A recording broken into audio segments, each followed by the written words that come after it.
శుభకార్యాలకు పూజార్ల కోసం వెతుకుతున్నారా? ఇక నుండి అవసరం లేదు. పూజారీస్.com లో అతి తక్కువ ధరలకే పూజార్లను ముందే బుక్ చేసుకోండి. వెంటనే కాల్ చేయండి. నమస్తే. ప్రస్తుతం మనతో ఉన్నారు ప్రముఖ ఆధ్యాత్మికవేత్త, ప్రముఖ జ్యోతిష వాస్తు పండితులు సురేష్ శర్మ గారు ఉన్నారు. వారితో మాట్లాడదాం. నమస్కారం గురుగారు. గురుగారు, మనకి ఈ 2024 సంవత్సరంలో అసలు తులారాశి వారికి ఏ విధంగా ఉండొచ్చండి? తులారాశి వారికి ఇలా సంవత్సరం నేను చాలా బాగా చెప్పాను. అర్ధాష్టమి శని విడిపోతుంది, మంచి యోగాభివృద్ధి ఉంది, ఫైనాన్షియల్గా మంచి గ్రోత్ ఉంది అని చెప్తూ అనుకోకుండా రేవంత్ రెడ్డి గారి గురించి కూడా అప్పుడే చెప్పడం జరిగింది. ఏమని చెప్పాను అంటే, అర్ధాష్టమి శని తొలగిపోతుంది, బ్రహ్మాండమైన యోగం మొదలవుతుంది, సో ఫైనాన్షియల్గా కానీ ఆర్థిక పరంగా పక్కన రాసి వాళ్ళకి బాగుంటుందంటూ ప్రత్యేకంగా రేవంత్ రెడ్డి గారు సీఎం అయ్యే అవకాశాలు ప్రస్ఫుటంగా ఉన్నాయని చెప్పడం జరిగింది. ఏం తేడా లేదు, రేవంత్ రెడ్డి సీఎం అని చెప్పడం జరిగింది. ఆ వీడియో కూడా చాలా నేను ఎక్కువగా దాని గురించి పెద్ద ఫోకస్ పెట్టను. ఒకసారి చెప్పేసిన తర్వాత దాని గురించి నేను నాకేదో పేరు రావాలని అనుకోను. సో గతంలో కూడా నేను కేసీఆర్ గారు 40 సీట్లు వచ్చిన సీఎం కేసీఆర్ గారు అని చెప్పిన నేనే ఈసారి కేసీఆర్ ఓడిపోతారని చెప్పడం జరిగింది. కేసీఆర్ ప్రభ ఆగిపోయిందని చెప్పడం జరిగింది. 2023 జనవరి 13న చెప్పడం జరిగింది. ఇప్పుడు మనం డిసెంబర్లోనే చేసేస్తున్నాం అనుకోండి వారఫలాలు, సంవత్సర ఫలితాల గురించి. అప్పుడు జనవరి 13ని చెప్పడం జరిగింది, అంటే శని మార్పుకు ముందు చెప్పడం జరిగింది.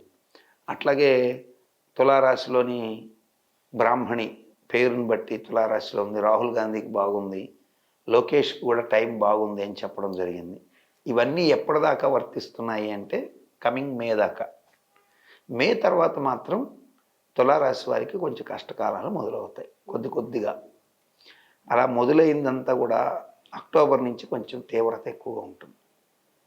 అక్టోబర్ నుంచి మేబీ ఈవెన్ రేవంత్ రెడ్డి గారికి కూడా అక్కడ కొంచెం పరిపాలనా పరంగా కొన్ని ఇబ్బందులు రావచ్చు, టిపికల్ పొజిషన్ ఎదుర్కోవచ్చు, అన్ని రకాలుగా ప్రాబ్లమ్స్ కూడా ఉండే అవకాశాలు ఎక్కువ ఉంటాయని లెక్కేయాల్సి వస్తుంది. అయితే తులారాశిలో రియల్ ఎస్టేట్ రంగంలో ఉన్న వాళ్ళు మాత్రం బ్రహ్మాండంగా లాభపడతారు. మళ్ళీ వాళ్ళకి ఇబ్బంది రాదు. రియల్ ఎస్టేట్ రంగంలో మళ్ళీ ఫైనాన్షియల్గా కొంచెం లబ్ధి పొందడానికి ఆస్కారాలు ఉంటాయి. పాలిటీషియన్స్ కూడా కొంచెం ఇబ్బందులు ఉంటాయి, కానీ అంత తీవ్రమైన ఇబ్బందులు అయితే కాదు. అక్టోబర్ నుంచి మాత్రం కొంచెం ఎక్కువగా ఉండే అవకాశాలు ఉంటాయి. ఇంకొకటి,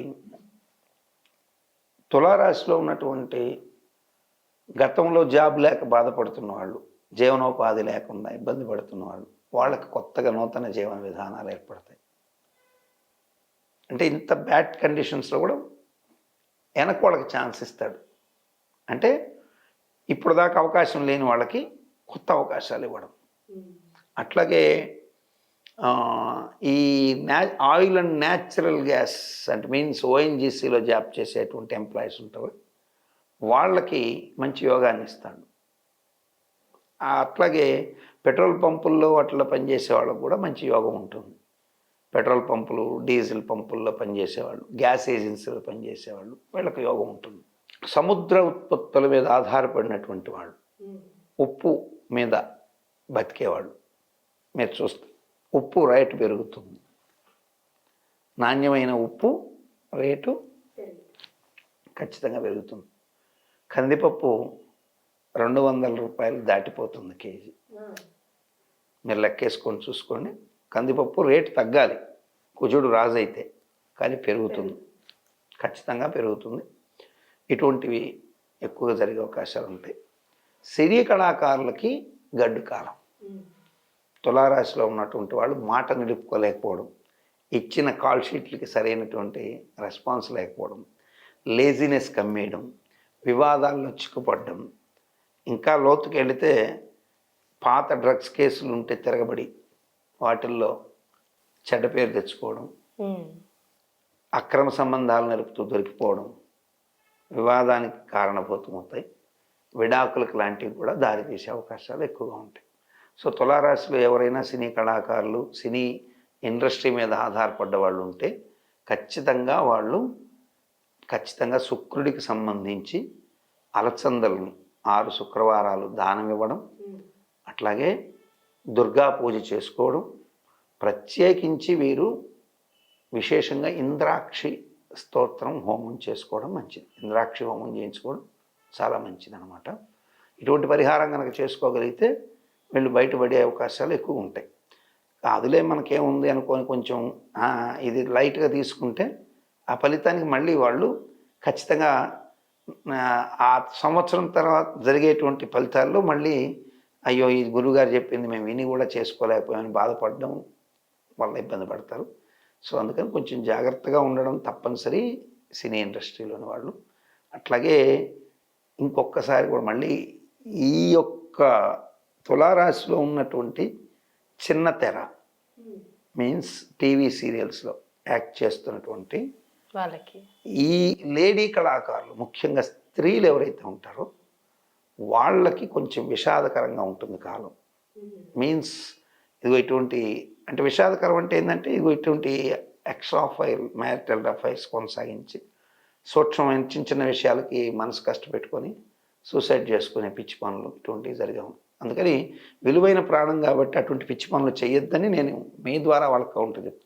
మీ కాలం బాగుంటుంది, ఇప్పుడు మీరు తొందరపడి అటువంటి పనులు చెయ్యొద్దు, జాగ్రత్త పడండి అని చెప్పడమే. సో జాగ్రత్తగా తీసుకోండి, పాజిటివ్గా ఉండడానికి ప్రయత్నించండి.